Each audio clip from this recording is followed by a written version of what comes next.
जातो। प्रथम सर्वांना मराठी राजभाषा दिन म्हणून हार्दिक शुभेच्छा। मराठी ही खूप सुंदर भाषा आहे। मराठी महाराष्ट्राची मातृभाषा आहे।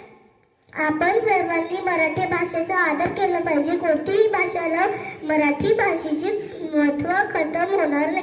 मराठी भाषेची निर्मिती संस्कृत भाषेमधून झालेली आहे। मराठी भाषा ही भारतातली बोलली जाणारी तिसरी भाषा आहे। छत्रपती शिवाजी महाराजांनी पण मराठी भाषेचे रक्षण केले आहे।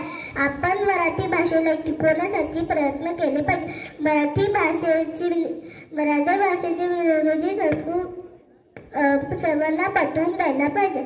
शेवटी जाता जाता हेच बोलून जाईल, धर्म जात पंथ एक जाणतो मराठी, एवढ्या जगातून मानतो मराठी।